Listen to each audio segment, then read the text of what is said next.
questo viaggio nell'arte ci porterà alla scoperta delle varie adorazioni dei magi che sono state fatte da molti artisti nella storia dell'arte. È una lezione che spazia veramente dall'antichità fino all'arte contemporanea. Quello che ci tengo innanzitutto a dirvi è che esistono le reliquie proprio dei magi. Ma chi sono questi magi che la tradizione cristiana ci racconta, no? I magi erano degli uomini sapienti, erano di origine orientale e soprattutto erano esperti conoscitori di astronomia. Considerate che sono i primi pagani che vengono da molto lontano, perché vengono dall'Oriente, per incontrare il Messia, per incontrare Gesù. Considerate che l'Epifania, la festa dell'Epifania, che in greco significa manifestazione, rivelazione, è il momento in cui Gesù si manifesta pubblicamente e lo fa, diciamo, a queste persone che vengono da lontano, sono dei re, sono dei personaggi molto importanti. Il Messia, che era stato respinto dal potere politico e religioso dai giudei, viene invece accolto da questi pagani. Dicevo, qui vedete il reliquiario dei magi che si trova sull'altare maggiore della cattedrale di Colonia, perché le spoglie di questi magi resti sono conservati appunto a Colonia. È interessante che però esistono dei resti anche a Milano. Questo è il reliquiario dei magi, della Cappella dei Magi, proprio in Sant'Eustorgio, a Milano. E come hanno fatto le reliquie di questi personaggi venuti dall'Oriente, da molto lontano, per arrivare anche qui da noi in Italia? Considerate che queste reliquie furono portate dal vescovo Eustorgio proprio da Costantinopoli a Milano. Siamo nel IV secolo, però queste reliquie poi vennero trafugate dall'imperatore Barbarossa nel 1164 e furono portate a Colonia. Avete visto appunto l'oggetto d'oreficeria che vi ho mostrato nella prima slide. Poi sono tornate però alcuni resti, alcune parti, nel 1903 in Italia, grazie al beato Cardinale Ferrari, che ha fatto riconsegnare alcuni resti, e ancora noi a Milano abbiamo, anche noi a Milano, dei resti legati ai magi. Ma veniamo alla storia. Chi sono questi magi? Innanzitutto sappiate che il testo che ci viene incontro, il Vangelo, è l'adorazione dei magi raccontata dal Matteo nel capitolo 2, versetto 1 e 12. Matteo ci dice nel Nuovo Testamento che giunsero dall'Oriente questi personaggi e chiedevano: dov'è colui che è nato il re dei Giudei? Poiché abbiamo visto la stella d'Oriente, siamo venuti per adorarlo. Quindi una prima indicazione è quello che vengono questi personaggi dall'Oriente seguendo una stella. Quando la stella poi appare, questi saggi si prostrarono e lo adorarono, adorarono il bambino e offrono dei doni, questo lo sappiamo tutti: oro, incenso e mirra. Poi Matteo, se leggete il testo, che è quello che è riportato lì in basso, non fornisce ulteriori dettagli, ulteriore informazione sull'identità di questi viaggiatori, no? Che venivano dall'Oriente. Ecco che allora spesso i magi sono rappresentati come personaggi inginocchiati, però noi sappiamo che a volte sono stati identificati come saggi, a volte sono stati identificati come astrologi, a volte come sacerdoti, a volte come re.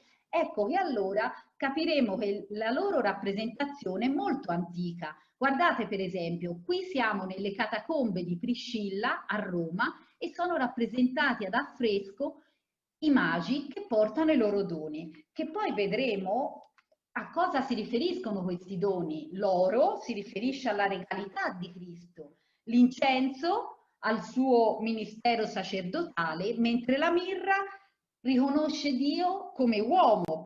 Ma l'iconografia dei magi cambia poi nel corso degli anni e vedremo perché. Guardate, questo è un frammento di un sarcofago, perché già a Roma, siamo nel IV secolo d.C., si inizia a rappresentare appunto questi personaggi che vengono dall'Oriente e sono portatori di tributi.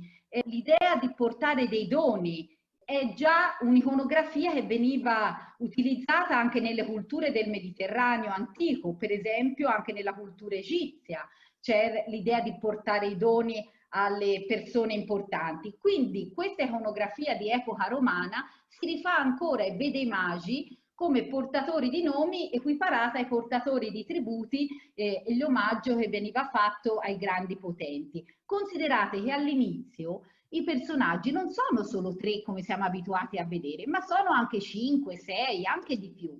Arriveremo poi nel periodo, qui siamo per esempio a Ravenna, e qui voi troverete nel VII secolo magi rappresentati a mosaico, bellissimi, e qui guardate come sono rappresentati ancora in maniera orientale perché presentano i loro doni e stanno indossando degli abiti persiani. Questo è un dettaglio per esempio di un mosaico. Ma com'è che poi i magi abbiamo iniziato a rappresentarli in maniera non più con abiti orientali? Questo cambia perché a partire dal venerabile Beda, che è un personaggio importante dell'VIII secolo, lui scrisse che i saggi, i 3 magi, rappresentavano le 3 parti del mondo.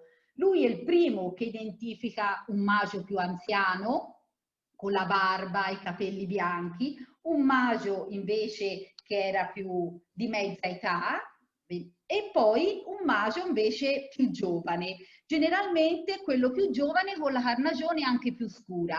E quindi si è iniziato poi a identificare i 3 re magi come 3 discendenti di Noè e quindi 3 discendenti, diciamo, di stirpe diverse. È per questo che fino adesso i re magi li vedrete sempre rappresentati come provenienti dall'Oriente. Sarà da ora in poi, questo è l'altare, un altare bellissimo che si trova al Museo di Cividale in Friuli, e trovate appunto ancora la vecchia iconografia, l'iconografia primaria in cui i re magi sono ancora rappresentati tutti con gli stessi tratti orientali. Sarà poi da qui in poi che cambierà questo aspetto e quindi poi andranno a rappresentare i re magi i 3 continenti, l'Europa, l'Asia e l'Africa, le 3 parti praticamente del mondo allora conosciute. Guardiamo bellissimo per esempio quest'altare. Qui siamo nell'VIII secolo e qui trovate un'opera che è legata al periodo praticamente longobardo, il periodo barbarico. È interessante come viene rappresentata la Vergine. La Vergine e il suo bambino, vedete, è sotto un arco, non so se riuscite a vederlo, e è interessante che sono di profilo i loro corpi, ma è rappresentata la testa di fronte. Guardate, bellissimo, Gesù tende le sue mani per accettare i doni e l'angelo sopra in volo, guarda, messo in orizzontale, no? In una posizione molto insolita, una posizione orizzontale, sovrasta i magi e sta indicando proprio Gesù, il bambino, sta indicando. Maria si riconosce, non so se riuscite a vederla, perché ha anche una croce sulla fronte. È uno stile questo antinaturalistico, uno stile antiplastico, no? È uno stile molto geometrizzante, come la paura del vuoto, no? Tutti gli spazi devono essere rappresentati. È proprio uno questo degli aspetti della scultura barbarica, di modo che si parla di horror vacui, no? La paura del vuoto, e quindi è riempito tutto questo spazio con queste figure che non hanno una proporzione reale, ma c'è una proporzione gerarchica tra i personaggi, no? Guardate Maria come è molto più grande rispetto ai re magi. E spostata tra l'altro nel 737 la sede vescovile da Aquileia a Cividale, proprio a questa città dove è conservato appunto quest'altare. Ma veniamo a questo capolavoro. Io ho scelto alcune opere più significative secondo me, legate all'adorazione dei magi. Ecco, qui siamo in un tripudio di oro, di bellezza, una storia straordinaria quella raccontata da Gentile e da Fabriano. Considerate che questa è un'adorazione dei magi che fu commissionata da Pallastrozzi. Chi era Pallastrozzi? Pallastrozzi è uno dei personaggi più importanti di Firenze.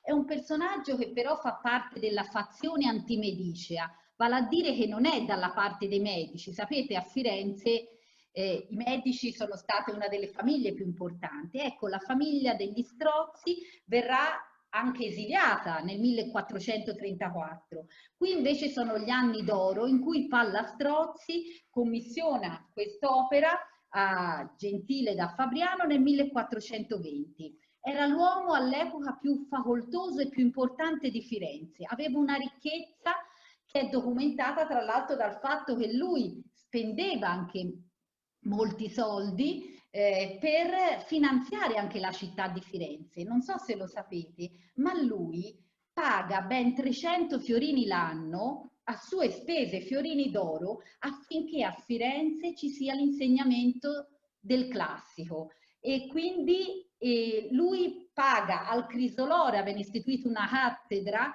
al Crisolora, che è uno studioso che viene dall'Oriente, e lui una cattedra insegna greco a Firenze. Questo sarà importantissimo per Firenze, perché grazie anche a questi soldi che questo cittadino spende, investe per la sua città, che verranno tradotti dei testi fondamentali poi per gli umanisti, per gli anni subito successivi. E questa pala è divisa in vari scomparti, è stata etichettata come gotico internazionale. Non so se sapete cosa significa lo stile gotico internazionale. Gotico è lo stile che si rifà all'arte dei Goti, il gotico è questo stile slanciato, fiorito, stile di solito frivolo, elegante. Ecco, vi posso dire che questa connotazione, che ha sempre contraddistinto anche un artista come Gentile da Fabriano, non è veritiera, perché vedete che quest'opera invece è prettamente umanistica e c'è dietro un discorso non solo legato a un bellissimo corteo, all'eleganza di questi personaggi, ma tutt'altro, è un messaggio anche sui valori dell'uomo, e vedremo come. A questo qui accanto, questa figura dell'Arrotino, che è una scultura antica che si trova a Firenze, e vedrete come Gentile da Fabriano fa citazione anche del mondo classico, e lo ritrovate in questa figura che sta slacciando i calzari al re Magio più giovane, quindi è una citazione classica molto importante. Guardate la bellezza di questa pala, dove ci sono punzonature dorate, ci sono rilievi dorati, un tripudio veramente di bellezza, di decorazione, ma soprattutto c'è un messaggio anche molto importante.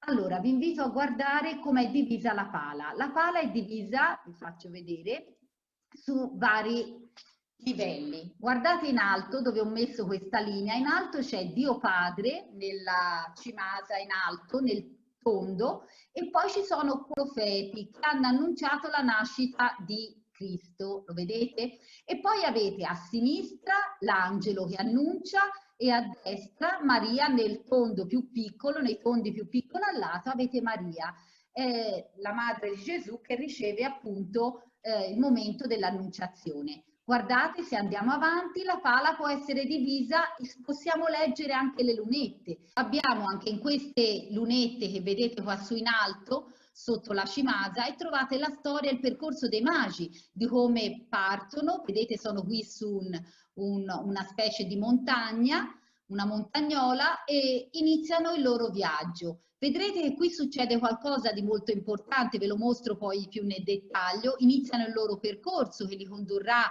fino alla città di Gerusalemme, per poi arrivare alla Betlemme. Poi, vedete, arriveranno col seguito di tutto il corteo al cospetto appunto di Gesù bambino, e si avvicineranno a Gesù secondo gradi diversi, lo vedremo. E due personaggi importanti che qui trovate sono sicuramente i personaggi centrali che stanno dietro i magi, che ora vi mostro, e soprattutto vi voglio far vedere anche la parte in basso dove c'è rappresentata, vedete, la natività di Gesù nelle predelline, la fuga in Egitto e la presentazione di Gesù al Tempio. Guardiamo nei dettagli ora tutta la scena e ci renderemo conto come questi magi arrivano attraverso un percorso molto particolare. Guardate, il committente di cui vi dicevo è Pallastrozzi, è quel personaggio che vedete qui cerchiato, e guardate, lui sta guardando Giuseppe,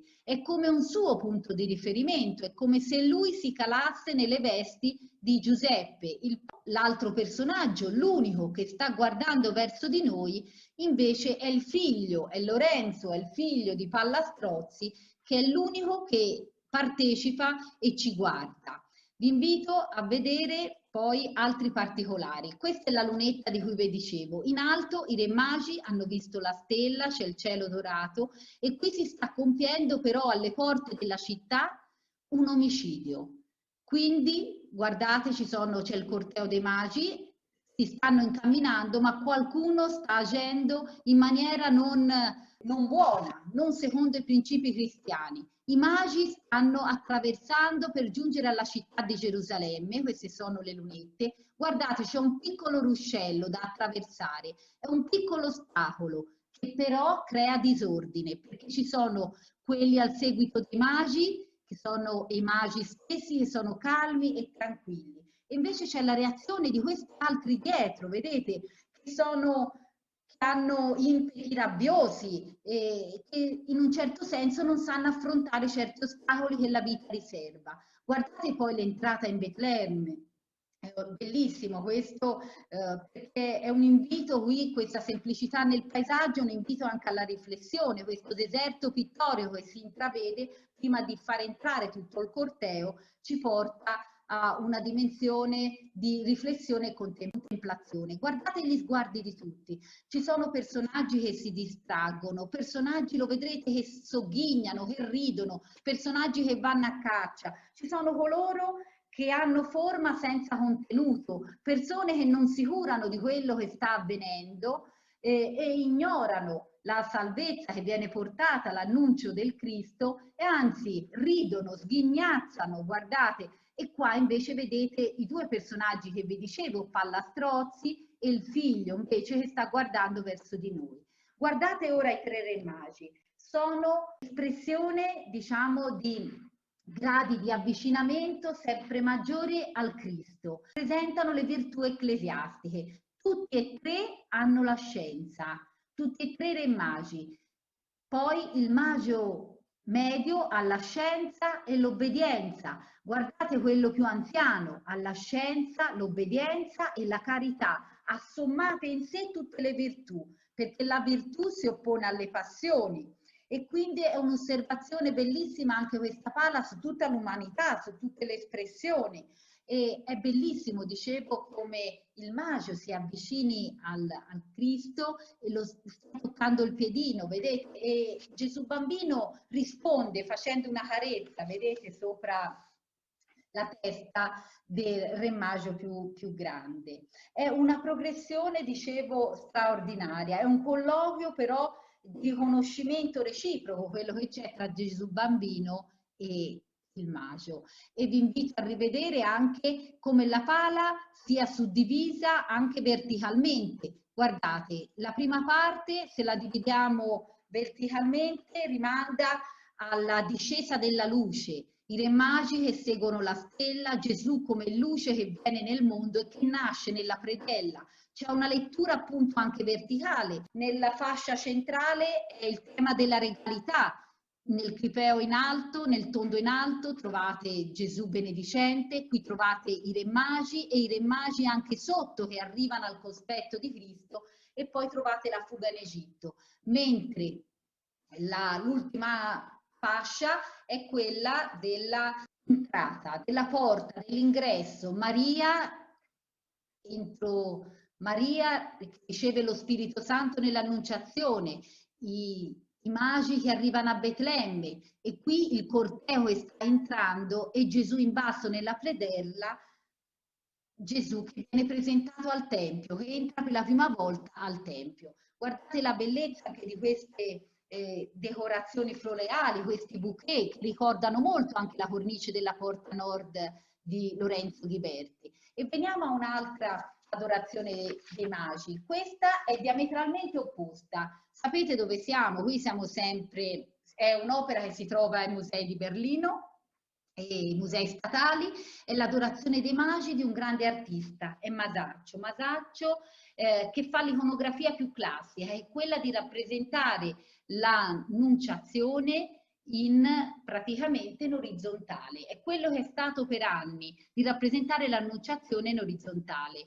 E quindi un corteo che arriva e si sviluppa orizzontalmente. Vi invito a vedere Maria, che sta ricevendo l'omaggio. Ancora una volta ritrovate gli stessi personaggi, il più giovane sempre più indietro, il mezzano che si inchina e quello più anziano più vicino al Cristo. Ma soprattutto vi invito a vedere che cosa fa Masaccio. Qui sulla sinistra inserisce una sella, non so se riuscite a vederla, è una sella come a voler rappresentare che le cose umili, come appunto una sella, le cose più vili, non c'è differenza fra le cose nobili e le cose vili. Ha la stessa forma volutamente della sedia dove posa appunto Maria. E guardate, chi è che sconvolge completamente l'iconografia? L'iconografia tradizionale, è lui, è praticamente Botticelli, è una delle adorazioni dei magi più famosa, perché questo è stato un dipinto che è un manifesto di un'epoca, l'epoca laurenziana. Considerate che qui ci sono ritratti di 2 generazioni di medici. Innanzitutto, per la prima volta, lo vedete, i personaggi non sono disposti, come abbiamo visto anche in Masaccio, in orizzontale, ma invece c'è Maria al centro, nel punto più alto, c'è la capanna e la grotta ruderi insieme, lo vedete come abbiamo visto nella lezione precedente. Trovate Giuseppe lì al suo fianco col gesto sempre di stare un po' appisolato, addormentato, e poi trovate tutta una teoria di personaggi che si stringono ad abbraccio. È una visione che noi abbiamo dal basso verso l'alto e quindi ci dà l'idea anche noi di arrivare presso questo corteo. Che cosa c'è di bello in quest'opera? A parte, dicevo, il fatto di rappresentare, secondo la leggenda aurea, anche l'immagine delle rovine che alludono, vi ricordate, all'episodio in cui l'imperatore Augusto si vantava di aver pacificato il mondo e invece la Sibilla gli predisse l'arrivo di un nuovo re e che sarebbe riuscito a superarlo, e non a caso il mondo antico è rappresentato da questo rudere, da questo mondo in rovina, dal paganesimo che è in declino, e invece la natività rappresenta in primo piano il presente, ci rappresenta il futuro del mondo, appunto la cristianità. Guardate, appunto al centro c'è la capanna, le rovine, la composizione ha un aspetto triangolare e non è più giocato orizzontalmente, ma guardiamo chi sono questi personaggi. Allora, il personaggio principale, il re magio più anziano che si avvicina, sapete chi è? È Cosimo il Vecchio. Non poteva che essere che Cosimo il Vecchio. Qui ci sono generazioni della famiglia Medici, di discendenti della famiglia Medici, perché dopo Cosimo il Vecchio ci sono i figli sotto, che ora ve li mostro, sono Piero e Giovanni de' Medici. Piero, lo sapete, è il babbo di Lorenzo il Magnifico, sono questi 2 personaggi più in basso, e ancora trovate i 2 figli di casa Medici più importanti, Lorenzo e Giuliano. Lorenzo è questo qui a destra, Lorenzo il Magnifico, Giuliano invece è questo qui a sinistra. Giuliano è un ragazzo giovane che di lì a pochi anni, praticamente questa pala è del 1475, considerate che Giuliano solo dopo 3 anni, nel 1478, a soli 24 anni, verrà ucciso, lo sapete, nella congiura dei pazzi, no? La famosa congiura che venne, si svolse a Firenze il giorno proprio il giorno di Pasqua, il 26 aprile del 1478, quando i 2 fratelli erano a seguire la messa insieme a tutta la popolazione di Firenze e Giuliano venne assassinato sotto gli occhi di tutti durante il momento dell'elevazione dell'ostia, perché si racconta che era un ragazzo molto bello, anche alto, e allora i sicari per colpirlo sfruttarono il momento in cui questo ragazzo si inginocchiò. Considerate che lui è uno dei personaggi più importanti di Firenze e amava la donna più bella di Firenze, che sarà in un certo senso rappresentata in quasi tutte le opere di Botticelli, la famosa Venere di Botticelli, la Primavera, la fanciulla rappresentata è sempre lei, è Simonetta Cattaneo Vespucci, era l'amata di Giuliano. Ecco, considerate, qui c'è tutta la famiglia dei Medici, ma guardate questi altri due personaggi accanto a Giuliano. Sapete chi sono? Sono i due filosofi, Pico della Mirandola e Poliziano. Sono personaggi importantissimi per la Firenze dell'epoca, perché sapete che Cosimo il Vecchio aveva istituito l'Accademia Neoplatonica, e questi personaggi importanti per Firenze condurranno appunto a una visione umanistica, proprio anche la cultura di Lorenzo e dei fratelli Medici. Ma soprattutto vi invito a vedere anche quest'altri due personaggi che ora vi evidenzio a lato. Uno è il figlio, quello più a sinistra, e uno è il padre, e si tratta di Gasperi di Zanobi dell'Ama, che non è altro colui che ha commissionato il dipinto, e quindi anche lui è qui rappresentato. Sono qui rappresentati. Questo personaggio invece che sta guardando verso di noi all'estrema destra, vestito d'arancione, non è altro che Sandro Botticelli, è proprio il pittore stesso che si autocelebra e si rappresenta. E veniamo ora a una delle opere forse più importanti, che tutti voi sicuramente conoscerete. È un'opera veramente di rottura questa, un'opera rivoluzionaria. Considerate che ne abbiamo solo una traccia, perché è un disegno preparatorio, non è un'opera finita, però di una potenza incredibile. Guardate, anche lui riprende l'impostazione già innovativa di Botticelli che abbiamo visto, ma quello che ci sorprende è come realizza per la prima volta questa pala, quest'opera, perché capite bene che qui non c'è più un omaggio alla casata dei Medici, tutt'altro. Questa è un'opera poi che è rimasta incompiuta, fu commissionata nel 1481 dai monaci di San Donato a Scopeto, fu commissionata a Leonardo da Vinci, e sapete che lui doveva completarla in un giro di 2 anni e lui non lo fa assolutamente.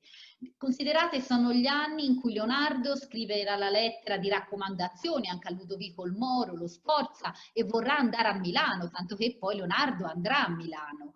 E è interessante appunto che quest'opera non la finisce, ma è davvero rivoluzionaria.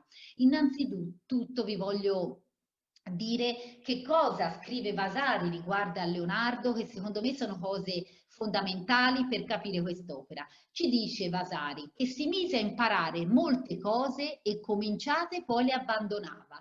Di qui capiamo subito il temperamento di Leonardo. Iniziava tante cose ma poi non ne finiva una. Leonardo, ci dice, per l'intelligenza dell'arte cominciò molte cose e nessuna mai ne finì, parendogli che la mano a giungere non potesse alla perfezione dell'arte nelle cose. Cioè, gli sembra a Leonardo che non è possibile aggiungere nulla alla bellezza della natura che non abbia già in sé. E quindi va avanti Vasari dicendoci che tanti furono i suoi capricci che, filosofando delle cose naturali, attese a intendere la proprietà delle erbe, continuando e osservando il moto del cielo, il corso della luna e gli andamenti del sole. Lo sapete, Leonardo è uno scienziato che studia a 360 gradi l'universo, per il che, dice Vasari, fece nell'animo un concetto sì eretico che non si accostava a qualsivoglia religione, stimando per avventura assai più l'esser filosofo che cristiano. Quindi Leonardo preferisce essere più filosofo che cristiano, e la sua adorazione dei magi è un'adorazione dei magi particolarissima, perché Vasari ci dice che lui darà avvio, principio a quella terza maniera. La terza maniera è il rinascimento maturo, è quella che noi vogliamo chiamare la moderna. Cioè già Vasari si rende conto che Leonardo è avanti rispetto a molti altri artisti e avvia quella che sarà la maniera moderna. Oltre la gagliardezza e bravezza del disegno, quindi era una persona gagliarda, brava, spedita nel disegno, e oltre il contraffare sottilissimamente tutte le minuzie della natura, cioè lui sa contraffare, sa rifare tutto alla perfezione. Quello che ci sorprende è questo: dette veramente alle sue figure il moto e il fiato. Che cos'è? Tenete bene a mente queste parole: il moto e il fiato. Il moto non è altro che il movimento, e il fiato che cos'è? È il respiro, e quindi ha dato forma alle figure come nessuno aveva mai fatto. Guardate, la misura che sceglie per la pala è una perfettamente quadrata, però c'è un quadrato inserito in una costruzione piramidale. Vedete la costruzione piramidale? Al vertice c'è Maria, e sapete, il triangolo, la forma triangolare rimanda alla Trinità, ma soprattutto nel triangolo c'è la smaterializzazione del vertice, perché parte da base che potrebbe essere quadrata come la piramide, ma del vertice diventa non più materia ma spirito, diventa una cosa sola. E quindi guardate le figure che fa. Lui fa i re magi che si stringono a braccio, e tutte le persone che qui vedete qui intorno sono tutte prese da atteggiamenti, da reazioni straordinarie. Lui ci sta rappresentando quello che loro provano di fronte a quella che è veramente l'Epifania, una manifestazione, la prima manifestazione del Cristo, che guardate, il bambino incuriosito sta cercando di aprire il barattolo, il vaso che le porge, appunto, che gli sta porgendo il Re Magio. Ma vi invito a vedere le simbologie che ci sono in questo dipinto. Sullo sfondo trovate più indietro una palma e più avanti invece trovate l'alloro. Due piante non a caso, perché la palma è simbolo, lo sapete, del martirio, e l'alloro invece, le teste laurate, è il simbolo della gloria, viene messa anche oggigiorno, no? Chi si laurea, le foglie d'alloro, e quindi è il simbolo, diciamo, del martirio, ma subito dopo verrà la gloria. Sullo sfondo c'è un'umanità che non comprende, un po' come quella di Gentile da Fabriano, coloro che non comprendono il messaggio del Cristo. Ci sono dei cavalieri che lottano, ci sono architetture in rovina, è quello che era prima della venuta del Cristo, ma ora tutti sono mossi da reazioni straordinarie, perché Leonardo, vi ripeto ancora una volta, ha dato alle sue figure il moto e il fiato, come nessuno aveva fatto prima. Veniamo poi a questa Adorazione dei Magi di Filippino Lippi, e anche questa si trova alla Galleria degli Uffizi. I frati commissionano a Filippino il lavoro, perché Leonardo, il lavoro che vi ho fatto vedere precedentemente, non lo porta a termine. E quindi dopo 15 anni invitano Filippino Lippi a fare questo dipinto al posto di Leonardo, e qui ancora una volta l'impostazione, lo vedete, sempre quella di Botticelli, e qui questa volta il ramo a essere rappresentato non è quello ufficiale di Cafaggiolo, ma è quello popolano, e sarebbe il ramo di Lorenzo il Vecchio. Vedete il figlio dietro, Pier Francesco, e sono i componenti della famiglia, appunto, Medici del ramo popolano. È interessante, qui ci sono poi anche, vi ho detto, Lorenzo il Vecchio, dietro con l'astrolabio viene rappresentato il figlio, quello vestito di giallo arancione, poi trovate gli altri figli rappresentati, che sono appunto Lorenzo e Giovanni, sarebbero i nipoti di Lorenzo il Vecchio, e poi trovate addirittura il committente, che è questo personaggio qui più a destra,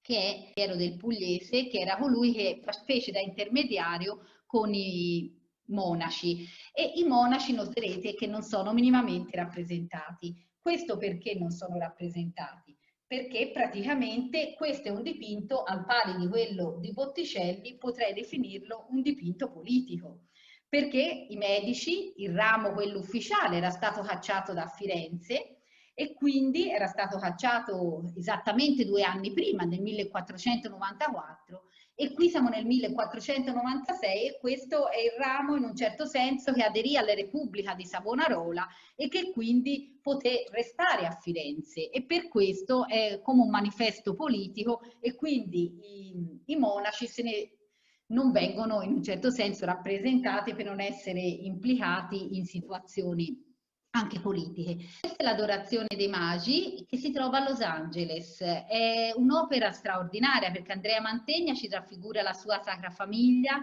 che è veramente umile. Innanzitutto vi invito a vedere rispetto alle sacre famiglie celebrative che abbiamo visto di Botticelli, del Lippi, che erano un'esaltazione, no, della casata dei Medici. Guardate qui invece, c'è un ambiente, uno sfondo che è completamente nero, piatto, e trovate questi personaggi che sono tutti, come posso dire, quasi compressi, no, nella scena. È una sacra famiglia umile e semplice. Guardate Maria come guarda malinconicamente il suo bambino. Giuseppe osserva la scena, sta dietro, e guardate anche il bambino bellino che sta guardando il dono che gli viene offerto dal magio. E Maria guarda teneramente anche Gesù. E il Gesù bambino fa un gesto benedicente, vedete? E i magi sono in atto di adorazione e sono rappresentati come provenienti da 3 nazionalità diverse, no? E lo avete visto anche nelle immagini precedenti. Quindi trovate Melchiorre, che è quello di età matura, con l'incenso, col turbante, vedete?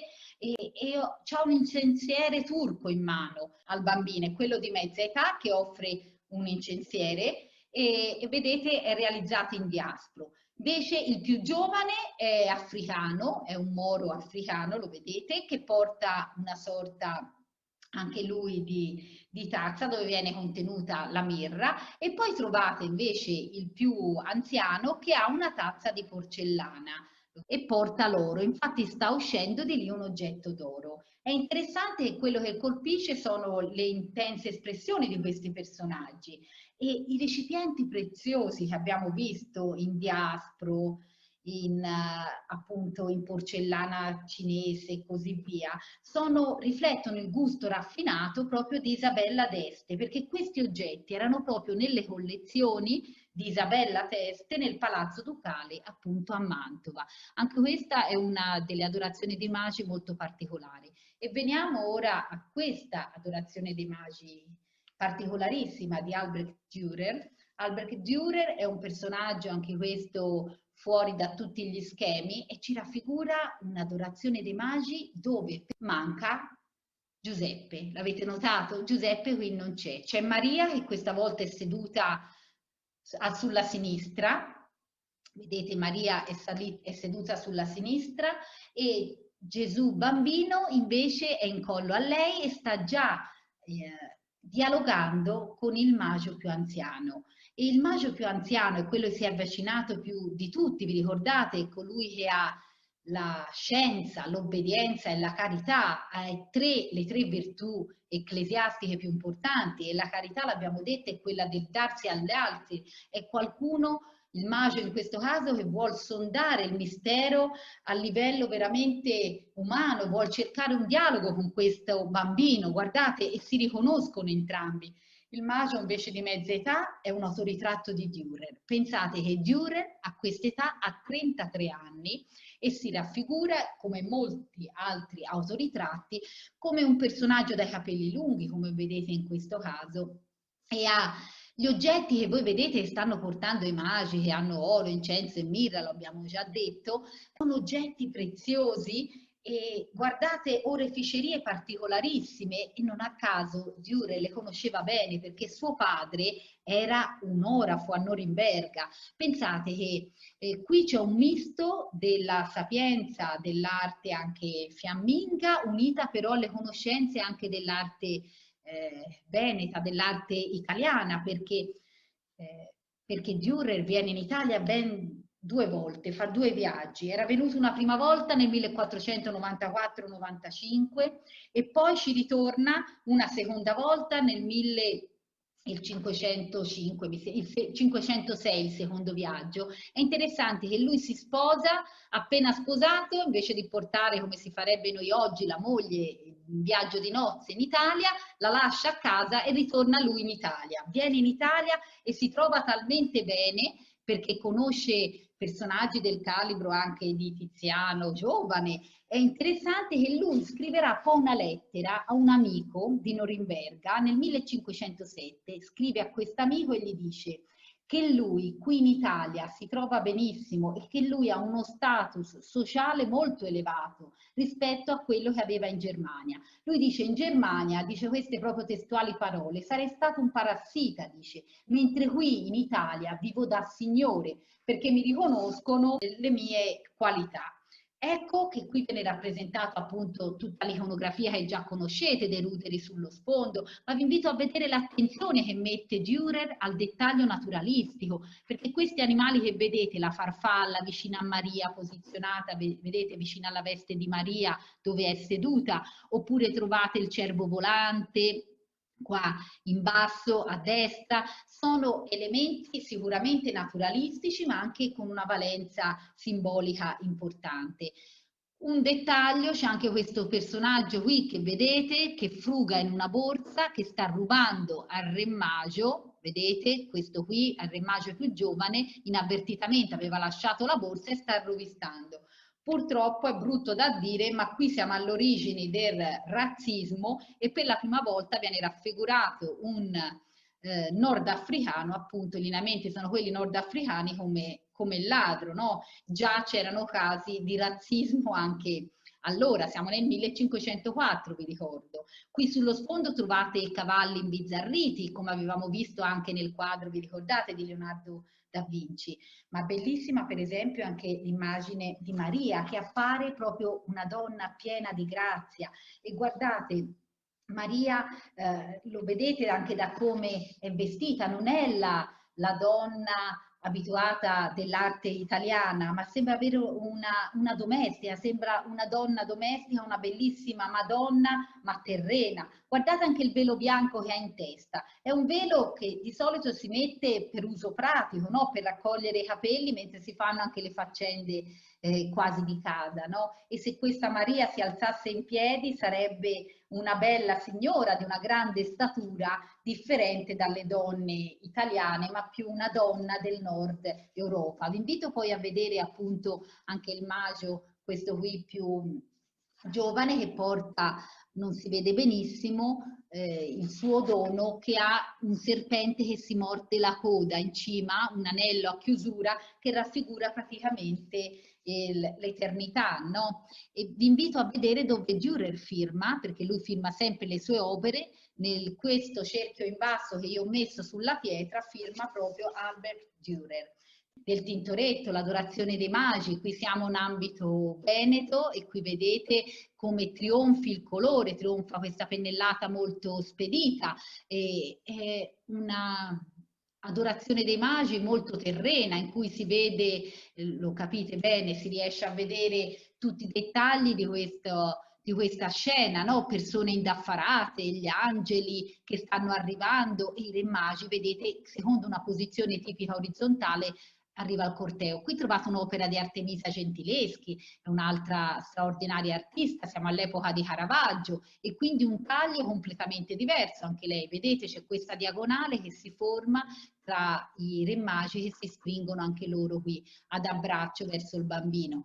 Guardate il Tiepolo, invece siamo già nel Settecento, c'è questo senso di elevazione, di percorso che anche noi facciamo e guardate la fastosità delle vesti, guardate questo magio più giovane che è rappresentato con un turbante bellissimo rosso. E questo si trova a Monaco e anche questa è un'opera straordinaria. Arriviamo a tempi a noi più recenti, questo è Overbeck, è uno dei Nazareni. Considerate, siamo nel 1813, in un'epoca in cui la religione non la tratta quasi più nessuno, almeno gli artisti la trattano non non è un soggetto di prim'ordine, lo sapete, anche con il periodo poi del realismo, del verismo, si rappresenterà la realtà così com'è e quindi i soggetti di storia del passato oppure i soggetti religiosi saranno completamente banditi, no? Pensate anche al periodo illuminista che rivalutava la ragione e quindi tutte le cose che erano legate in un certo senso a un aspetto non terreno venivano bocciate. Ecco allora che vi invito a far vedere anche, vi avevo mostrato anche di Burne-Jones, anche un'altra opera, l'altra volta con l'Adorazione dei Pastori e questa volta è la Stella di Betlemme. Ancora una volta guardate, bellissimo questa connotazione naturale, l'ortus conclusus, anche il giardino, no? Che chiude qui con tutte le rose, il simbolo appunto di Maria, della sua verginità e il giardino chiuso all'esterno ma aperto a Dio. Guardate anche qui il Re Magio più anziano che ha deposto la sua corona a terra, ha portato già il suo dono, ma il bambino Gesù è quasi impaurito, vedete? E i re magi hanno seguito la stella, guardate la stella in mano, ce l'ha questo angelo che li ha portati, li ha guidati fino alla capanna. E ora però vi vorrei far vedere anche quest'opera di Previati. Questa si trova a Tortona, è un'adorazione dei magi di un pittore divisionista, e qui vedete le pennellate filamentose. Vi avevo mostrato l'altra volta di Previati una maternità, e segna il nascere del divisionismo, la pittura di Previati in Italia, queste pennellate quasi sciabolate, pennellate veloci, e bellissima, una maternità con l'adorazione dei magi dove si vede anche il mare sotto. Ma ora vi voglio arrivare anche a un'altra adorazione dei magi, si trova a Barcellona, la Sagrada Famiglia, non so se conoscete, questa è una scultura, è una delle opere straordinarie che Gaudì ha messo in atto, un'opera che sapete ancora non è stata terminata. Guardate i re magi, i loro doni che stanno portando, li riconoscete, e vi invito a vedere la Sagrada Famiglia se non l'avete visitata, è bellissima. Proprio sotto l'adorazione dei magi c'è un tacchino. Lo sapete perché il tacchino, no? Perché il tacchino è uno di quei piatti che ancora oggi vengono cucinati secondo la tradizione.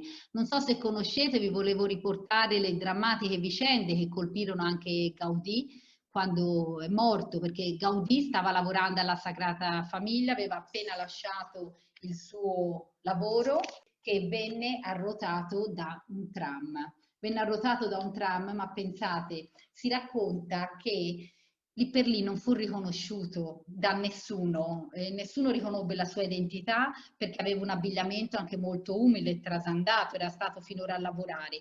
Pensate, alcuni tassisti si rifiutarono anche di farlo salire a bordo, di portarlo all'ospedale. Questa cosa fu punito gravemente, questa inosservanza del fatto fu severamente punita, insomma, fortunatamente, anche se con sanzioni pecuniarie che non risolsero nulla, perché poi fu portato, considerate Gaudì, in un reparto di poveri, un ospedale, in un reparto per poveri, e dopo 3 giorni d'agonia morì.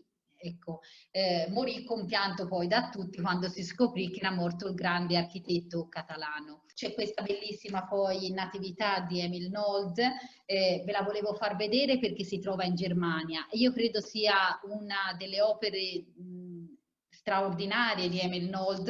Lui è un artista espressionista, ma guardate la bellezza di queste immagini. Fa parte, queste due immagini, a sinistra trovate la Natività, a destra trovate l'adorazione dei magi. Guardate, vi invito a vedere la notte stellata che c'è sullo sfondo. È una notte serena in cui vi vediamo una natività che è del tutto moderna. È interessante perché questo è un ambiente umile, come abbiamo visto ambienti umili tanti anche delle precedenti adorazioni dei magi. C'è solo la luce delle stelle, vi invito a vedere il primo dipinto a sinistra, e qui trovate una madre che ci colpisce perché lei è felice, è entusiasta, guardate, sta sollevando il suo bambino e ce lo sta mostrando. Il bambino sembra nemmeno ancora formato del tutto, vede, sembra una creatura fragile, ma lo sta sollevando, orgogliosa di questo suo bambino. E questo è un aspetto molto terreno e umile, la volontà di innalzare il bambino al cielo, come a ringraziare il cielo per questo dono, no? Pensate che questo gesto lo fa anche il sacerdote quando eleva l'Eucarestia, e guardate appunto il suo vestito è di un bianco, di una purezza, l'innocenza che accompagna sempre le nascite di tutti i bambini. E Giuseppe è quasi stranito, un po' come tutti i pittori, padri che sono spaventati quasi dalle nascite, no? Da questo mistero della vita. Sullo sfondo, guardate, si vedono i pastori, c'è l'asino e si vede la mangiatoia. Nel cielo splende quella stella bellissima che è con la diagonale, forma, vedete, con le braccia di Maria e il bambino, forma la diagonale del dipinto. E vi invito poi a vedere anche quell'altra immagine della Natività, dove c'è l'adorazione dei magi. I magi sono venuti a vedere, si stringono anche loro in un abbraccio, e guardate l'abbraccio più bello, è quello di Maria con il suo bambino, che questa volta è sveglio, è già più formato rispetto al dipinto precedente, e la gioia di questo abbraccio di questa mamma che stringe praticamente il suo bambino, è nata una nuova famiglia. E ora vi volevo portare velocissimamente all'interno di un capolavoro che abbiamo qui a Firenze, perché non solo abbiamo visitato e visto tanti dipinti, una carrellata veloce, ma qui entriamo proprio in una cappella che è stata completamente dedicata ai magi. Una cappella che si trova a Firenze, è chiamata la Cappella dei Magi, si trova in Palazzo Medici Riccardi. Direte voi, una cappella in casa dei Medici, della famiglia Medici, perché questo è il primo palazzo dei Medici a Firenze. Non è che sia una novità assoluta il fatto di avere una cappella in casa, la novità assoluta è quella di avere un altare all'interno dove si poteva celebrare la messa. Non a caso il Papa Martino V nel 1422 dette l'autorizzazione, il permesso a fare la messa in casa Medici. Siamo nel palazzo di Via Larga a Firenze, all'epoca si chiamava Via Larga, oggi Via Cavour, e il palazzo rappresenta la potenza della famiglia Medici. È un asse strategico, monumentale, che conduce direttamente al Duomo, anche se oggi venite a Firenze. È interessante, noi entriamo da questa porta, era la porta d'ingresso in origine, ma non lo sarà più la porta di accesso ora se andiamo a visitare la cappella, perché è stata cambiata e rimaneggiato l'entrata della cappella, perché è stato creato uno scalone monumentale che la cappella è stata in parte rovinata nel corso del tempo della famiglia successiva dei Riccardi che hanno comprato il palazzo. E questa cappella è straordinaria, e entriamo dentro e guardiamo com'è, perché qui non è rappresentato solo un dipinto, ma un'intera cappella essere affrescata, e noi faremo il viaggio di accesso alla cappella attraverso questa porta, come era la porta d'origine, per condurci, lo vedete, direttamente verso l'altare, dove l'altare c'è proprio la natività. Noi siamo i magi in questo momento che attraversiamo questa porta e arriviamo al cospetto di Gesù. La Cappella dei Magi fu commissionata da Piero il Gottoso, è il padre di Lorenzo il Magnifico, nel 1449-60, sono gli anni in cui è stata realizzata, e dal 1449 è la commissione a Benozzo Gozzoli, che Gozzoli è un allievo del Beato Angelico. Il Beato Angelico, lo sapete, è un frate domenicano che lì a poche centinaia di metri da Palazzo Medici c'è il convento di San Marco. È interessante, vi dicevo che a Firenze esiste anche un bellissimo reliquiario del libretto che si trova al Museo dell'Opera del Duomo, che offre un reliquiario non conosciuto, è chiamato del libretto perché all'interno ci sono 6 parti delle reliquie che sono divise in 6 parti come se fosse un libretto, e esternamente vedete questa sorta di tempio che è stato realizzato dal Sogliani. Ecco, quindi c'è un culto a Firenze, qui sono conservate, sembra, delle schegge, delle reliquie della Passione, delle schegge della croce, della corona di spine, reliquie appunto che vengono conservate ancora oggi a Firenze. E guardate subito che cos'è questo corteo dei Magi. Ci sono tutti gli angeli in fondo, dove avete visto la Natività, che stanno cantando inni al Signore. Guardate la bellezza di queste figure disposte simmetricamente. Vi invito a vedere anche gli alberi sullo sfondo. Non ci sono alberi a caso, sapete perché? Perché voi trovate alberi che sono legati alla morte di Cristo, è il legno della croce. Trovate il cipresso, trovate la palma, trovate il cedro e trovate l'olivo. Sono i 4 tipi di legno con cui fu fatta la croce di Cristo. Guardate, qui è il vano da dove si accede ora, in realtà il vano di accesso che vi ho fatto vedere è quello che vi ho fatto vedere prima, il vano d'accesso originale. Questa scarsella che vedete si chiama scarsella perché è un abside che è rettangolare invece che quadrato praticamente, invece che stondato. Allora quando è stondato si chiama abside, quando è rettangolare si chiama scarsella. Ci sono i simboli degli evangelisti in alto, ma sono rimasti solo Giovanni e Matteo come simbolo degli evangelisti. C'è un complesso significato simbolico, e alla porta d'entrata, dove entravano i medici, c'era l'agnello mistico, era l'agnello dell'Apocalisse, rappresentato con i 7 sigilli dell'Apocalisse, i 7 candelabri e l'agnello sacrificale, vedete, posto sull'altare che raffigura il Cristo, addirittura l'aureola. Il Cristo che si è sacrificato per noi è venuto sulla terra e i magi sono venuti ad adorarlo. La pala d'altare che vedete nella scarsella, questa che vedete è una copia, è la Madonna, è di Fra Filippo Lippi, è la Madonna chiamata nella foresta. Guardate, bellissimo, il bambino è deposto a terra, è una Madonna dell'umiltà, humus, perché terra vuol dire terra e quindi essere vicino alla terra vuol dire essere umile, no?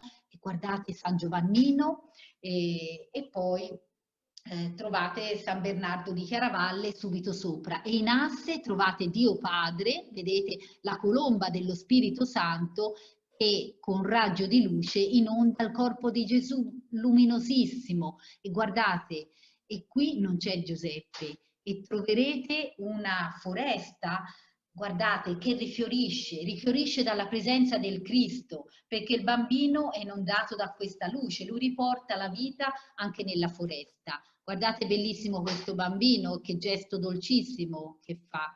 Questo è il soffitto, è qualcosa di straordinario, un soffitto cassettonato con simboli, ancora una volta il motto Semper, che ritornerà anche negli affreschi in basso, è qualcosa di veramente straordinario. Trovate la veglia dei pastori e queste sono citazioni importanti anche per esempio di opere dell'antichità, del IV secolo, vedete il pastore ha la stessa cosa di questa opera classica. Guardate dettagli naturalistici bellissimi, vi invito a vedere i cori angelici, angeli che stanno veramente cantando, hanno frasi, citazioni scritte, citazioni della Bibbia e sono esattamente queste. Gloria nell'alto dei cieli, vedete, è scritto sull'aureole degli angeli, adoriamo il Cristo e guardate, sono scritte tutte, queste scritte sono tutte nelle loro aureole. Questo lo capite bene, per far posto alle scale fu tagliata una parete e quindi si è perso, fu ridipinto un fondale generico in questo punto e si è persa questa parte. Infatti vedrete bene poi come in questo punto dell'affresco sia stato separato, ve lo mostrerò dopo. Iniziamo con il corteo bellissimo, il viaggio dei magi che ci porta al cospetto di Cristo, perché il viaggio inizia da qua e poi terminerà proprio verso il bambino appena nato. E chi sono questi personaggi? Questo personaggio che voi vedete qui a cavallo è proprio Lorenzo il Magnifico, sembra questo personaggio vestito di bianco e ora vi spiegherò perché. Questi magi vengono in un certo senso da nazionalità diverse, vedrete sono legati anche a colori diversi. I trappelli dei magi, tutti questi magi hanno il messere che è il signore a cavallo, in questo caso è il re, questo abbiamo visto è Lorenzo il Magnifico, vuole personificare. Poi ci sono i 3 paggi a cavallo che lo seguono, tutti i drappelli sono tutti uguali. Poi ci sono 2 cavalieri che portano uno la spada e uno il dono che offrirà il magio e poi ci sono altri personaggi a piedi nel numero di 6, vuol dire armati alla leggera, che hanno archi, hanno balestre, hanno lance, non hanno armi pesanti ma hanno armi leggere e sono coloro che scortano il messere, il signore a cavallo che abbiamo detto che guida il tutto. Ecco, questi magi hanno voluto rappresentare nel corso degli anni più significati, dall'età dell'uomo, l'abbiamo visto, la giovinezza, la maturità e la vecchiaia, le parti del mondo, i continenti, abbiamo detto anche prima, allora conosciuti, no? L'Europa, l'Africa e l'Asia. E lo stesso anche il fatto di essere rappresentati alcuni di questi magi un corteo, il colore che guida è il bianco, in uno è il rosso, in uno è il verde, non a caso sono i colori delle virtù teologali, la fede, la speranza e la carità, no? E i doni che i re magi portano, lo abbiamo visto fin dall'inizio, sono l'oro che alludono a Dio come il re, sono l'incenso che alludono al bambino, a Gesù bambino proprio come Dio e poi a Gesù come uomo appunto la mirra. Questo è Lorenzo il Magnifico nelle vesti di Gasparri. Il re magio vestito di bianco porta la mirra e vi ho detto ricorda la natura terrena. Pensate che a Firenze c'era la compagnia dei magi Era una compagnia molto importante che celebrava la festa dell'Epifania con un corteo che partiva, diciamo, faceva un percorso molto interessante e attraversava, diciamo, tutta Firenze. 3 cortei partivano separati e si incontravano davanti al Battistero, poi si incontravano per esempio in Piazza della Signoria, per poi arrivare in Piazza San Marco, dove veniva adorato nel convento il Gesù Bambino, che veniva inscenata, diciamo, questa rappresentazione. Il corteo era tutta una celebrazione autocelebrativo, diciamo, della famiglia Medici, tanto che anche proprio in questo anno del 1459 chi personificò uno dei re magi fu proprio Lorenzo il Magnifico. Come vedete qui è il volto idealizzato, ma Lorenzo il Magnifico aveva 11 anni e fu messo a personificare, diciamo, il re magio, quello più giovane, nel corteo che si tenne a Firenze. Pensate che questa compagnia poi dei magi fu soppressa nel 1494, capite bene perché, quando furono cacciati i Medici, e l'ultimo a vestire i panni dei re magi fu Savonarola insieme a altri 2 frati domenicani, quindi capite come la rappresentazione diventasse sempre molto più severa, non aveva nulla a che vedere con lo sfarzo invece che c'era al tempo dei Medici. Vi voglio far vedere a questo punto anche il ritratto che fa Benozzo Gozzoli, il suo autoritratto, e qui il corteo, qui c'è anche Cosimo il Vecchio e questo più anziano, e poi trovate Pietro il Gottoso, il babbo di Lorenzo, vedete qui trovate altri personaggi, Sigismondo e Pandolfo Malatesta e Galeazzo Maria Sforza. Questi sono tutti personaggi dal corteo e ci sarebbe da parlare per ore e ore fra i personaggi che sono stati individuati, ma la scena è bellissima perché ci porta in un mondo dove si va a caccia. Corteo dei Magi, come abbiamo visto anche nella Pala di Gentile da Fabriano, c'è tutto il percorso dei magi, che poi arrivano alcuni dall'Oriente, alcuni portano cammelli, animali delle loro tradizioni, delle loro culture. Ecco, guardate, qui ho rimontato insieme la scena, vedete che qui la mula che c'è e che porta il re magio è tagliata, vedete, si vede solo un pezzo perché qui la parete è tagliata per far posto alla scala che vi ho detto e quindi la parete ora si vede solo questo aspetto della parete. E chi c'è rappresentato? Qui c'è rappresentato Giuseppe II, che è il patriarca di Costantinopoli, nelle vesti appunto di Melchiorre. Lui ha l'abito rosso, qui dicevo la virtù della carità, è su questa mula bianca e porta il dono l'incenso. L'incenso è il segno, si diceva, della sacralità di Cristo e quindi degli oratores. No? Chi sono gli oratores? Sono la casta sacerdotale. Scusate, non ve l'ho detto, quando abbiamo visto invece Lorenzo il Magnifico alla guida del Magio Gaspare, sono i laboratores, sono i contadini, i commercianti, impersonificava diciamo quella casta lì. E poi abbiamo invece l'ultimo, che è Giovanni VIII Paleologo, che è proprio l'imperatore di Bisanzio a essere rappresentato nelle vesti di Baldassarre, è vestito di verde, quindi legato alla virtù della speranza, la virtù teologale, e raffigura che cosa? La regalità di Cristo, perché i bellatores sono i fedautari e i re. Quindi sono rappresentate tutte le espressioni della società, vedete, Giuseppe II, il patriarca di Costantinopoli, ebbe una sfortuna, venne a Firenze per il concilio, indetto che fu spostato da Ferrara a Firenze, e ebbe la sfortuna di morire proprio qui a Firenze durante il concilio e quindi è sepolto in Santa Maria Novella. E è interessante perché lui credeva molto, voleva molto l'unione della Chiesa d'Oriente con quella d'Occidente, ma invece ci fu Marco d'Efeso che disse queste testuali parole: meglio il turbante del sultano che la mitra del Papa, cioè lui non voleva un'unione tra la Chiesa d'Oriente e la Chiesa d'Occidente, tanto che lo sapete, da lì a pochi anni, nel 1453, i turchi conquisteranno, Maometto II conquisterà l'impero romano d'Oriente che cadrà appunto con l'assedio di Costantinopoli. E vi mostro ancora altre scene, guardate, bellissimi dettagli, e poi Anche qui capite che è stato tutto rimaneggiato, fatte aperture dove non c'erano, che hanno rovinato parti dell'affresco, e qui trovate Giovanni Paleologo, che era l'imperatore di Bisanzio, che venne realmente a Firenze, cioè questi personaggi arrivarono a Firenze e sono stati rappresentati appunto da Venozzo Gozzoli.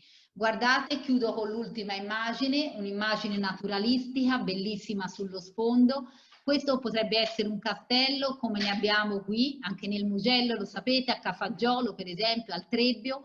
I Medici, era la loro patria d'origine, avevano possedimenti, sfruttavano questi territori per la caccia, per rifocillarsi, diciamo, da tutti i pensieri che la vita cittadina portava, venivano qui in Mugello. E quindi invito anche tutti voi a venire a trovarci in Mugello e vi ringrazio per avermi seguita. Buona festività a tutti voi.